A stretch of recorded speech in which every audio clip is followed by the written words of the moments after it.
اور اب جن کو زکوٰۃ نہیں دی جا سکتی وہ بیان کی جا رہے ہیں کہ زکوٰۃ اس لیے دی جاتی ہے کہ اس سے لوگ اپنی گزر بسر کر سکیں اور معاشی تنگ دستی کو دور کریں، مگر زکوٰۃ ادا کرنے والے کچھ رشتہ دار اہل اسلام کے خاندان ایسے ہیں جن کو زکوٰۃ نہیں دی جا سکتی۔ ان کی تفصیل یہ ہے، جن افراد کو زکوٰۃ نہیں دی جا سکتی وہ یہ ہیں: نمبر 1 ماں ہیں، باپ، دادا، دادی، نانا، نانی، اوپر تک، یعنی پردادا، پردادی، یہ تمام افراد ہیں کہ ان کو زکوٰۃ نہیں دے سکتے، نانا، نانی، دادا، دادی۔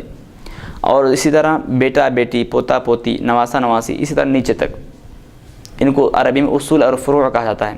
اصول کو بھی نہیں دے سکتے، فروع کو بھی نہیں دے سکتے۔ شوہر اپنی بیوی کو بھی نہیں دے سکتا، بیوی اپنے شوہر کو بھی نہیں دے سکتی۔ مالدار کو یعنی صاحب نصاب کو بھی زکوٰۃ نہیں دی جا سکتی۔ سید کو اور دیگر بنی ہاشم کو بھی نہیں دی جا سکتی۔ غیر مسلم کو بھی زکوٰۃ نہیں دی جا سکتی۔ بعض رشتہ دار ایسے ہیں جن کی کفالت اور ان پر خرچ کرنا لازم ہے، اس لیے ان کو زکوٰۃ نہیں دے سکتے۔ اور مذکورہ رشتوں کے علاوہ دوسرے رشتہ دار مثلا بھائی ہے، بہن ہے، پھوپھی ہے، چچا ہے، خالہ، ماموں وغیرہ غریب ہو تو ان کو زکوٰۃ کی رقم دی جا سکتی ہے۔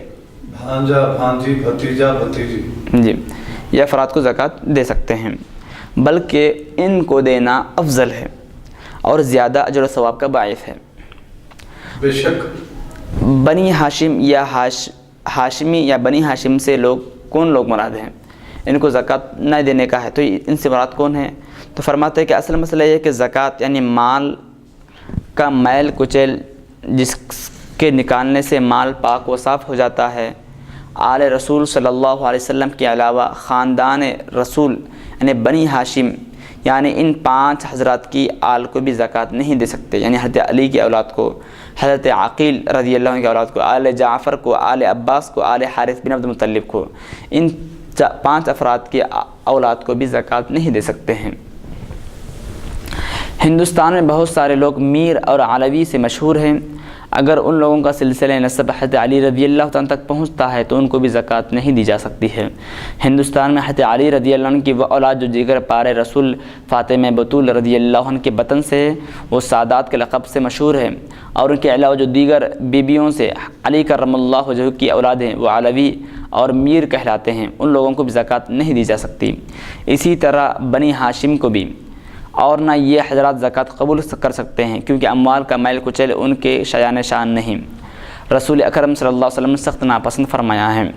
روایت ہے کہ ایک مرتبہ حضرت فضیل بن عباس اور مطلب بن ربیعہ رضی اللہ تعالیٰ عنہما نے نبی کریم علیہ السلام سے خواہش کی کہ انہیں بھی زکوٰۃ کی وصولی کا عامل مقرر کیا جائے تاکہ عامل کی اجرت زکوٰۃ سے حاصل ہو، تو حضور نے فرمایا صدقہ نہ تو محمد کو جائز ہے اور نہ آل محمد کو، یہ تو لوگوں کا مال و کچیل ہے۔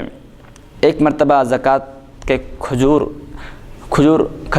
آقا علیہ السلام کے پاس آئے تھے۔ سبط رسول سیدنا حسن رضی اللہ عنہ جو ابھی بچے تھے ایک کھجور لے کر اپنے منہ میں ڈال لیا۔ حضور نے قیقی کہتے ہوئے فرمایا، سبطی رسول یعنی حضرت حسن کے منہ سے اس کھجور کو نکال ڈالا اور فرمایا صدقہ ہمارے لیے مناسب نہیں ہے۔ سادات کی خدمت پاک مال سے کی جائے، نہ کہ اموال کے میل و کچیل سے۔ سادات بنی ہاشم حضور کے خاندان سے ہیں، اس لیے ان کو زکوٰۃ دینا باعث شرم اور ان کی توہین ہے، اور ان کو بھی زکوٰۃ لینا جائز نہیں ہے۔ اگر کوئی سید یا ہاشمی غریب ہو اور محتاج تعاون ہو تو ان حضرات کی اپنے پاک مال سے جو زکوٰۃ نہ ہو خدمت کرنا چاہیے، اور ان حضرات کی خدمت کر کے نہ تو احسان جتلانا اور نہ ہی ان کو بے عزت سمجھنا چاہیے، بلکہ ہر مومن اپنی خوش نصیبی جانے کہ اللہ تعالیٰ نے حضور کے آل کی خدمت کرنے کا موقع عنایت فرمایا ہے، اور حضور اکرم صلی اللہ علیہ وسلم کی قرابت کا لحاظ رکھتے ہوئے ان کی خدمت کرنا بڑے اجر و ثواب کا موجب ہے، اس لیے ان کی خدمت میں عزت و احترام سے ہدیہ پیش کرنا چاہیے۔ سید کی اولاد کو یا بیوی کو زکوٰۃ دینا، یعنی سید صاحب ہے تو ان کی اولاد کو زکوٰۃ دے سکتی ہے نہیں، یا ان کی بیوی ہے تو ان کو زکوٰۃ دے سکتی ہے نہیں۔ سادات 2 طرح کے ہوتے ہیں، ایک تو وہ جن کے والدہ اور والد ماں باپ دونوں سید ہوتے ہیں، دوسرے وہ جن کے صرف والد سید ہوتے ہیں، والدہ سیدانی نہیں ہوتی، اور جن کی ماں سیدانی ہوتی ہے باپ سید نہیں ہوتے تو سید نہیں ہیں۔ یعنی والدہ سیدہ دوسرے وہ جن کے صرف والد سید ہوتے ہیں اور والدہ سیدانی نہیں ہوتی اور جن کی ماں سیدانی ہوتی ہے، باپ سید نہیں ہوتا تو سید نہیں ہیں۔ یعنی باپ اگر سید ہے، ماں سید نہیں ہے تو اولاد تو سادات کہلائیں گے، جی، لیکن ماں سید ہے، بابا سید نہیں ہے تو سید تو نہیں اولاد جو ہے سید سادات نہیں کہلائے گی۔ جی، اس سلسلے میں یہ بات ذہن میں رکھیں کہ نسب کا تعلق باپ سے ہوتا ہے، ماں سے نہیں۔ جن کے والد سید ہیں تو وہی سید کہلاتے ہیں۔ اگر صرف ماں سید ہو اور باپ سید نہیں ہے تو اولاد سید نہیں کہلاتی۔ اگر کوئی سید صاحب غریب و نادر ہو اور ان کی گزر بسر مشکل ہو اور ان کی بیوی غیر سید ہو اور وہ صاحب نصاب بھی نہ ہو تو اس خاتون کو زکوٰۃ دے سکتے ہیں اور وہ اپنے اوپر، اپنے شوہر و بچوں پر اس زکوٰۃ کو خرچ کر سکتی ہے، کیونکہ وہ اس کے لیے زکوٰۃ ہے اور اس کے شوہر بچوں کے لیے بیوی کی طرف سے ہدیہ ہے۔ غریب کو زکوٰۃ کی رقم سے مکان بنا کر دینا۔ اگر کوئی غنی مالدار اپنی زکوٰۃ کی رقم سے کسی غریب کو مکان بنا کر دینا چاہتا ہو تو بطور خود مکان تعمیر کر کے جو بھی رقم خرچ ہوئی اس کا جملہ حساب کر کے زکوٰۃ کی نیت سے غریب فقیر کو مالک بنا کر اس کے نام رجسٹری کرا کے قبضہ دلا دے اور اس گھر سے اپنا کوئی تعلق باقی نہ رکھے تو اس طرح کا یہ عمل درست ہے، اس کی زکوٰۃ ادا ہو جائے گی۔ اس میں کوئی یہ خیال نہ کرے کہ غریب کو صاحب نصاب بنایا جا رہا ہے، بلکہ ضرورت کے لیے مکان فراہم کیا گیا ہے۔